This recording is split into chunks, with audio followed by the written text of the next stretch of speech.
সম্বোধন কৰিছে যে হে মহামুনি আপুনি কোৱাৰ দৰে মই হয়তো বেদত পণ্ডিত হ'ব পাৰোঁ, মই হয়তো মহাজ্ঞানী হ'ব পাৰোঁ, মই ঈশ্বৰক অৰ্পণা কৰি যত কৰ্ম কৰোঁ সেই কৰ্মৰ কাৰণতে আজি মোক প্ৰভু ভগৱন্তে দয়া কৰি কৃপা কৰি মোক এই সমস্ত কৰ্মৰ শক্তিখিনি মোক প্ৰদান কৰিছে।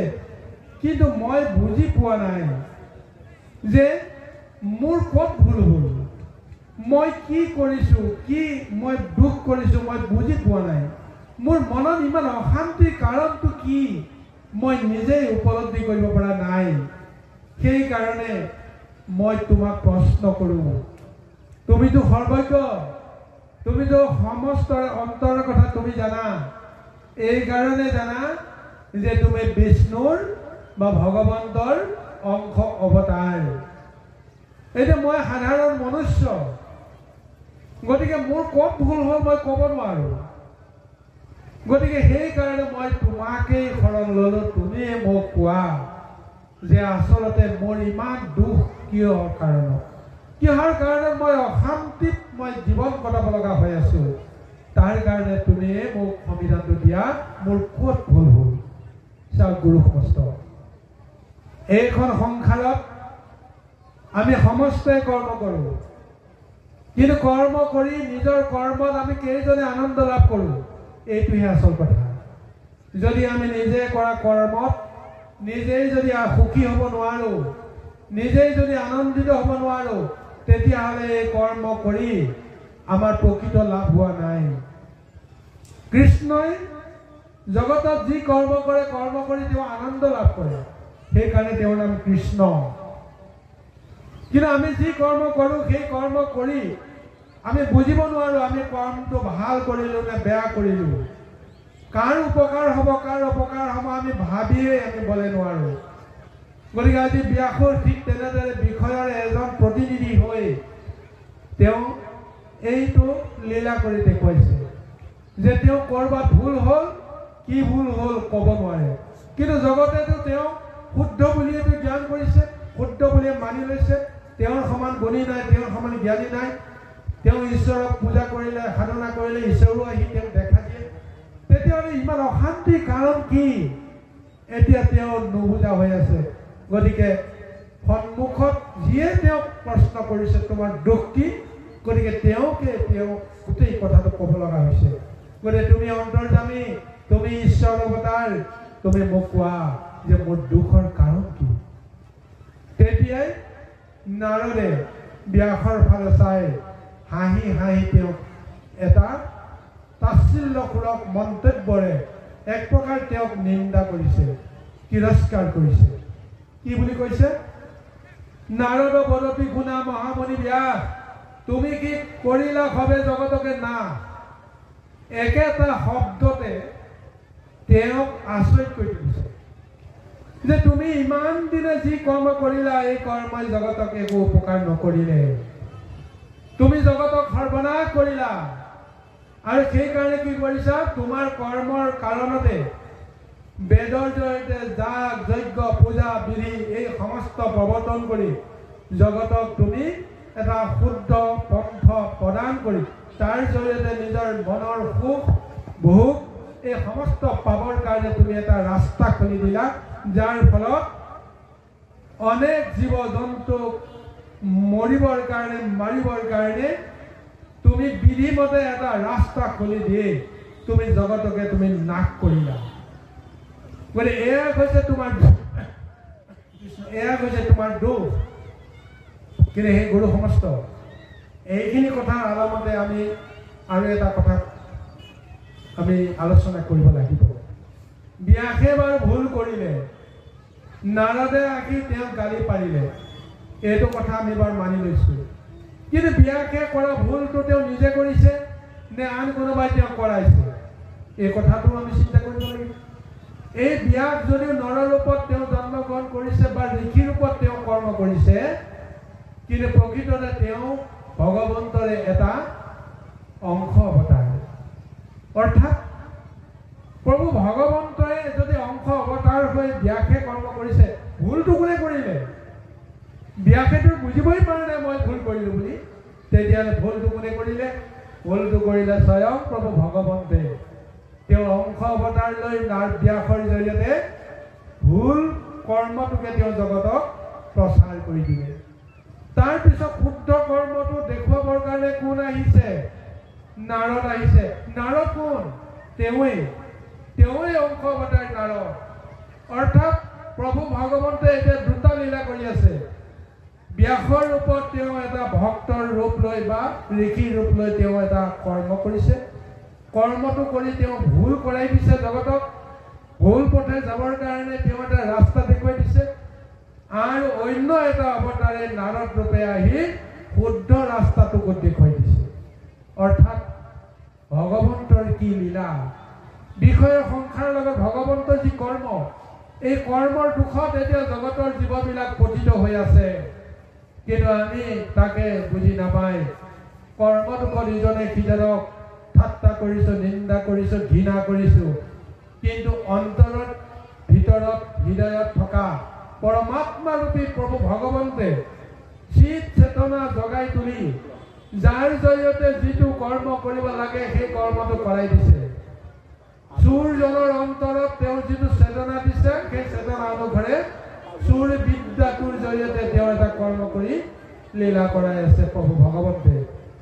কোনোবা সাধু সন্তৰ ৰূপ লৈ যি ধৰ্ম কৰ্ম আচৰণ কৰিছে, তেওঁৰ হৃদয়ত চিত চেতনা জগাই তুলি ভাল ভাল জ্ঞান দৰ্শন প্ৰদান কৰি গুৰু ৰূপত তেওঁক প্ৰতিষ্ঠা কৰাইছে। কিন্তু স্বৰূপত চাবলৈ গ'লে কৰ্মখিনি কোনে কৰিছে? তেওঁ নিজেই কৰি আছে। আমাৰ কি শক্তি সাধ্য আছে? আমি দৈত্যও হ'ব নোৱাৰোঁ, আমি দানৱো হ'ব নোৱাৰোঁ, আমি দেৱতাও হ'ব নোৱাৰোঁ, ঈশ্বৰো হ'ব নোৱাৰোঁ। কোনে সমস্তখিনি হোৱাইছে কৰাইছে? তেওঁৱেই হৃদয়তে থাকি যাৰ জৰিয়তে যিটো কৰ্ম কৰিব লাগে সেই কৰ্ম কৰি কৰ্মফল ভুগিবৰ কাৰণে যাক যিটো ৰাস্তালৈ লৈ যাব লাগে সেইমতে লৈ গৈছে। গতিকে এতিয়া স্বয়ং প্ৰভু ভগৱন্তে মায়াময় সংসাৰৰ জৰিয়তে তেওঁ যিখন লীলা কৰি আছে, সেই লীলাৰ তত্ত্বটো যদি আমি বুজি পাওঁ, তেতিয়াহ'লে নিশ্চয় আমি নিজকে এই মায়া সংসাৰৰ পৰা মুক্ত হোৱাৰ ৰাস্তাটো বিচাৰিব লাগিব। এতিয়া নাৰদৰ জৰিয়তে ব্যাসৰ ভুলটো দেখুৱাইছে। তুমি জীৱ হত্যাৰ এটা ৰাস্তা তুমি খুলি দিছা। তোমাৰ বাক্য ৰক্ষা কৰি, তোমাৰ বাক্য মানি, তোমাৰ পন্থ অনুসাৰে সেই সকলে গমেই পোৱা নাই তেওঁলোকে কি ৰাস্তালৈ গৈ আছে কিন্তু দুখটো তেওঁলোকৰ হোৱাৰ পৰিৱৰ্তে তোমাৰ দুখ তোমাৰ মানে ঈশ্বৰৰ দুখ এই কথাটো আমি পাৰমাৰ্থিকভাৱে ভাবিব লাগিব আমাৰ অন্তৰত দুৰ্বাসনা আছে পূৰ্ব জন্মৰ সংস্কাৰ সূত্ৰে এই দুৰ্বাসনাখনি লাভ কৰিছো গতিকে সেই কাৰণে ভাগৱতৰ শেষ এটাই উপদেশ দিব পূৰ্ব জন্মৰ সংস্কাৰ লৈ আশা আকাংক্ষাখিনি লৈ আমি এইটো জন্মত আমি কৰ্ম কৰিবলৈ বাধ্য হওঁ এইটো জন্মত ভাল কৰিছো বেয়া কৰিছো তাৰ সমস্ত নাটকখন ৰচনা হৈছে আমাৰ পূৰ্ব জন্মতেই গতিকে পূৰ্ব জন্মত আমি পাপ কৰিছিলো আমি এইটো জন্মত পাপখিনি আমি ভুগি আছো পূৰ্ব জন্মত আমি পুণ্য কৰি আছিলো আৰু সেই পুণ্যখিনি আমি এইটো জন্মত আমি ভোগ কৰি আছো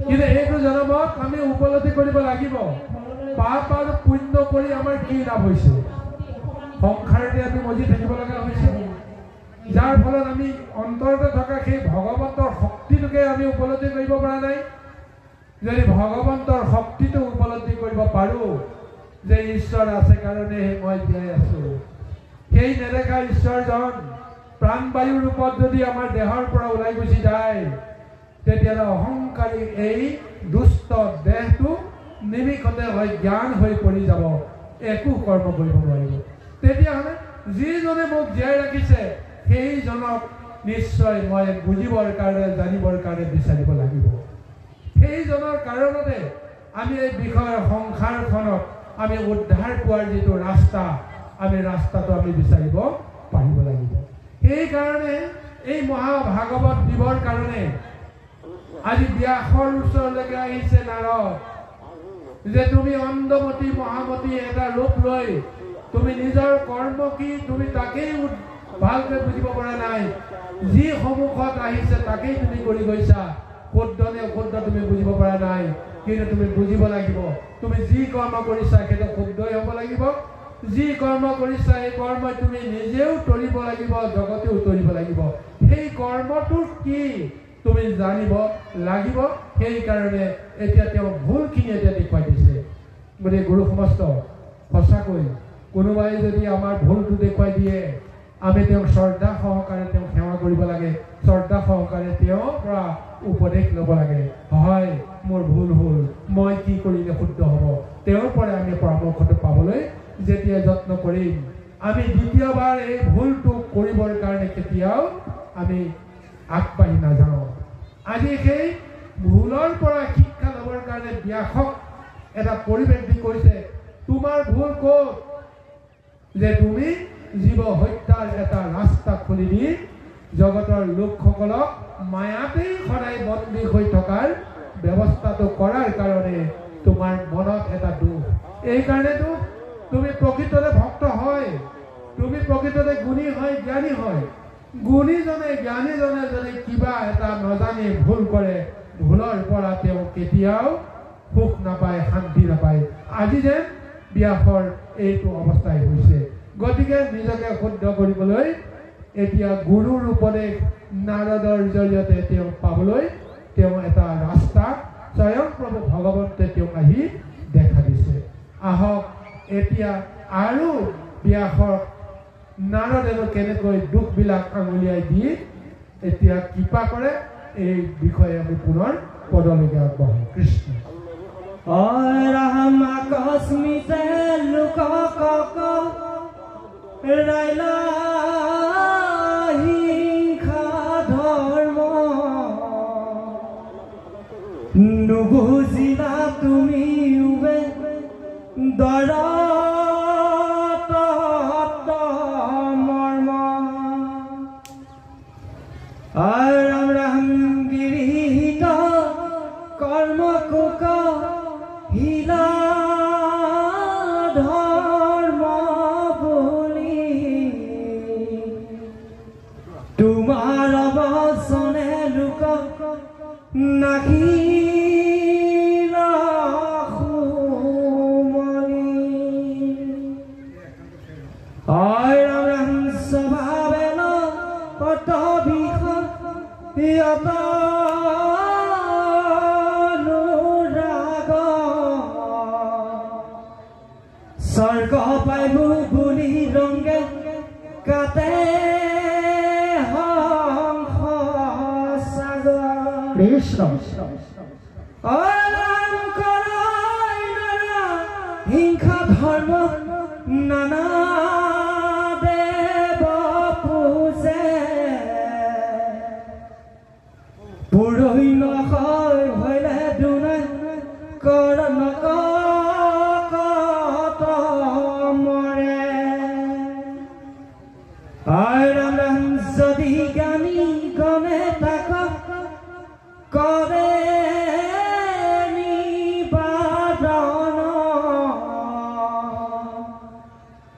আউৰতাৰ বাক্য কোনো মানে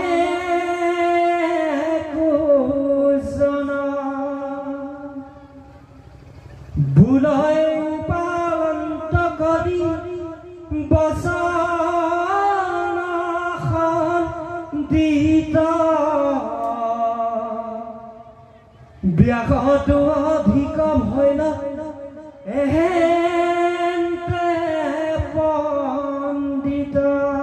গোবিন্দ ভক্তি কৰিলা তুমি আনহে ধৰ্ম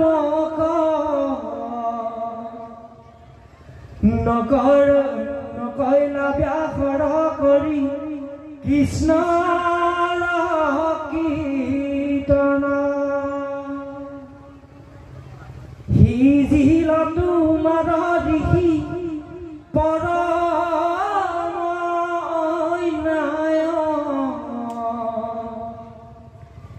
নাহি সুস্থ চিত্ত তব সেই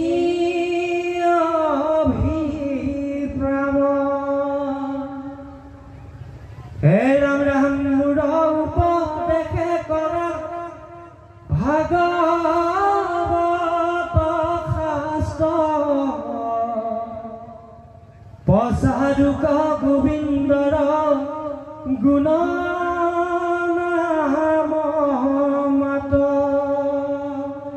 নাৰদে পুনৰ ব্যাসক কৈছে যে হে মহামুনি ব্যাস তুমি নিজৰ জ্ঞানেৰে তত্ত্বৰে তুমি বেদক বিভাজিত কৰিলা কিন্তু বেদৰ তত্ত্ব বেদৰ অৰ্থটো তুমিও বুজি নাপালা বেদত কি কৈছে আসলতে বেদৰ তত্ত্বটো এতিয়া তুমি চাৰিটা ভাগ কৰি দিয়াৰ বিনিময়ত অৰ্থটো হেৰাই গ'ল তুমিও বুজি নাপালা সেইকাৰণে এতিয়া তোমাৰ যিটো কৰ্ম এই কৰ্মটো বেদৰ পন্থাৰে তুমি জগতক প্ৰচাৰ কৰিলা কিন্তু বিষয়ৰ সূত্ৰত যিটো বেদ কৰ্ম চলিছে পূজা পাৰ্বণ এই সমস্তবিলাকৰ জৰিয়তে যাগ যজ্ঞৰ জৰিয়তে বলি বিধানৰ জৰিয়তে যিমানবিলাক জীৱক হত্যা কৰিলা জীৱ হত্যাৰ ৰাস্তাটো তুমি খুলি দিলা বেদে প্ৰকৃততে জীৱ হত্যা কৰাৰ পন্থটো দিয়া নাছিল গতিকে এই জীৱই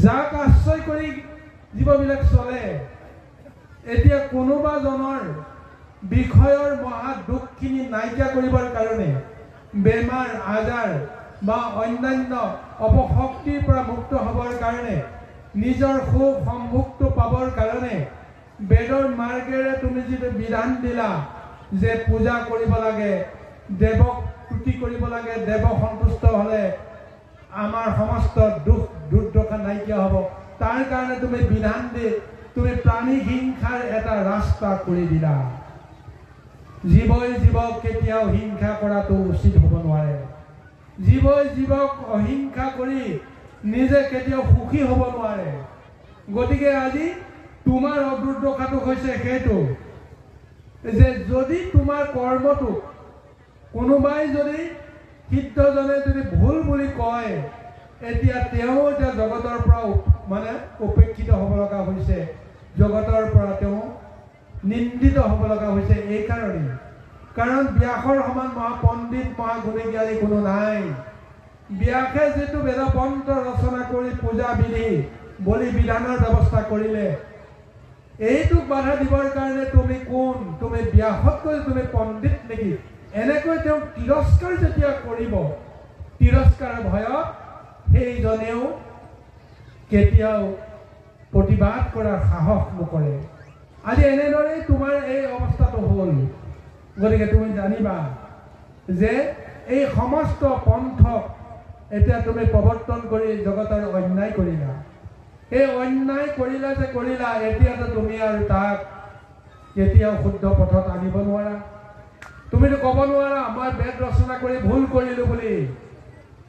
ইতিমধ্যে সমস্ত বেদৰ তত্ত্ব জগতৰ জীৱবিলাক বা নৰকসকলৰ হৃদয় হৃদয় সোমাই আছে। কোনটো ভুল কোনটো শুদ্ধ অন্তৰে সৈতে যিটো ভাবি আছে সেইমতে জীৱবিলাকে কাম কৰি গৈ আছে।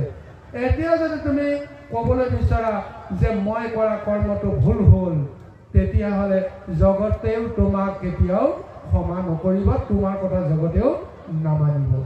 গতিকে তাৰ বিকল্প এটা ব্যৱস্থা কৰিব লাগিব।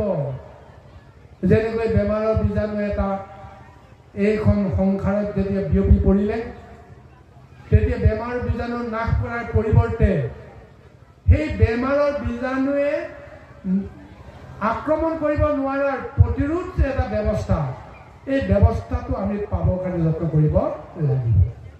যেনেকৈ বতাহ আহিলে বৰষুণ আহে, বতাহ বৰষুণকতো আমিতো ভেটা দিব নোৱাৰোঁ, ৰোধ কৰিব নোৱাৰোঁ, বন্ধ কৰিব নোৱাৰোঁ। কিন্তু বতাহ বৰষুণে নোপোৱাকৈ আমি নিজৰ দেহটোক কেনেকৈ সুৰক্ষিত কৰিব পাৰোঁ তাৰ কাৰণেতো ব্যৱস্থা কৰিব পাৰোঁ। বৰষুণে নোপোৱাকৈ আমি জানো ৰেইনকোটটো পিন্ধি প্লাষ্টিকৰ পোচাকটো পিন্ধি আমি বৰষুণৰ ভাগে ভাগে যোৱাৰ ব্যৱস্থা নকৰোঁ জানো বাৰু? ঠিক তেনেকৈ ঠাণ্ডাই জাৰে জহে আমাক প্ৰৱেশ কৰিব নোৱাৰাকৈ আমি নিজৰ পৰিৱেশটো জানো আমি বনাই লোৱা নাই জানো বাৰু? কিন্তু যাৰ ক'ত নাই জহ ক'ত নাই সমস্ততে আছে, কিন্তু আমাৰ দেহৰ ভিতৰত প্ৰৱেশ কৰিব নোৱাৰাকৈ দেহে তাক কষ্ট নোপোৱাকৈ ৰাখিব পৰা ব্যৱস্থাটো আমিতো সদায় বিচাৰি আছোঁ। আজি তইতো তেনেকৈ এটা ক'লে যে তুমি এটা বেমাৰৰ বিষ বাষ্প এটা বোৱাই দিলা, কিন্তু সেই বেমাৰৰ বিষ বাষ্পটোৱে যেন আক্ৰমণ কৰি কাকো নষ্ট কৰিব নোৱাৰে, তাৰ এটা ব্যৱস্থা উলিয়াই তুমি এতিয়া জগতৰ কল্যাণৰ কাৰণে তুমি মহাভাগৱত শাস্ত্ৰ তুমি ৰচনা কৰিব লাগিব, প্ৰচাৰ কৰিব লাগিব। এই মহাভাগৱতৰ মহাশক্তিয়ে সমস্ত দুৰ্গতি নাশ কৰিব। যিসকলে ভাগৱতৰ মহাৰূপ ৰস গোন্ধ স্পৰ্শ পাব, সেই মহাভাগৱতৰ সেই ৰূপটো পোৱাৰ পিছত ভাগৱতত কৃষ্ণৰ লীলাৰ যিটো শ্ৰৱণ আৰু কীৰ্তনৰ যিটো মহাকৃপা পাব, তাৰ জৰিয়তে সমস্ত জগত উদ্ধাৰ পোৱাৰ এটা ৰাস্তা পাব। তুমি এই ৰাস্তাটো তুমি আৰম্ভ কৰি দিয়া। তুমিয়ে দুখ লগাইছিলা, এতিয়া তুমিয়ে সেই দুখটো নিবাৰণৰ ব্যৱস্থা কৰিব লাগিব।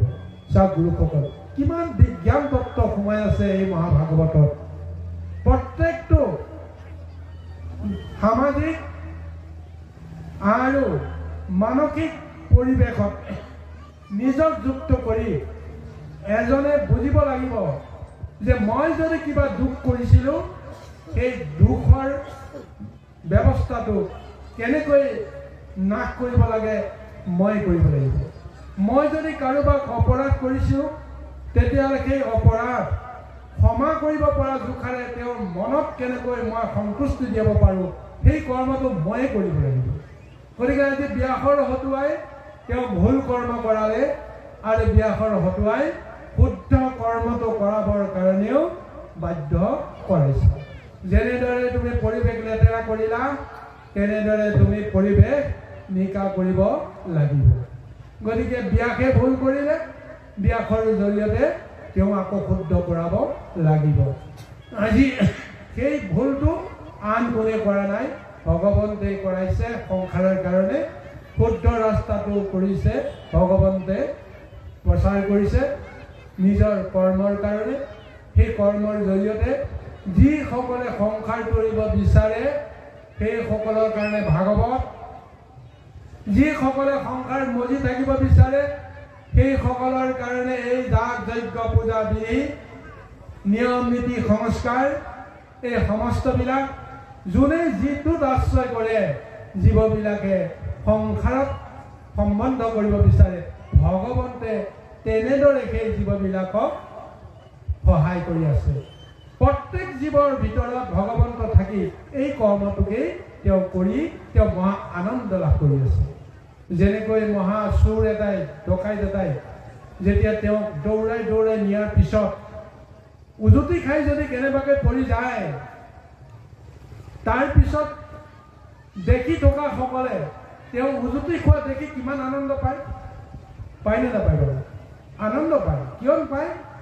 যে তেওঁ যে মহা দুখ কৰিছিল, দুখৰ কাৰণে এতিয়া তেওঁ উজুতি খালে, উজুতি খোৱাৰ কাৰণত এতিয়া দুখৰ দণ্ডটো দিবৰ কাৰণে এতিয়া যে আমি সুযোগ পাইছোঁ বা ভগৱানে আমাক সুযোগ দিলে। গতিকে তদু ভগৱন্তৰ মানৱ হৃদয়তে তেওঁ সৰ্বসাক্ষী হৈ ৰৈ আছে। সেই হৃদয়ত থাকিয়েই পূৰ্বৰ বাসনা অনুযায়ী যোনে যিটো ভাবে সেইমতে কৰ্মখিনি তেওঁ জৰিয়তে কৰাই কৰাই গৈ আছে। কোনোবাই লোভ কৰিছে, লোভটো বঢ়াই বঢ়াই গৈ আছে। কোনোবাই অমুক খাম বুলি কৈছে, তেওঁক খাবলৈ দি আছে। কোনোবাই অমুকটো বাঞ্ছা কৰিম বুলি কৈ আছে, তেওঁক সেইটো দিশে আগুৱাই লৈ গৈ আছে।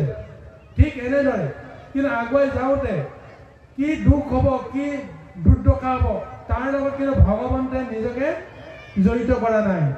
গতিকে কোনোবাই যদি উজুতি খাইছে, ভগৱন্তে হাঁহিছে।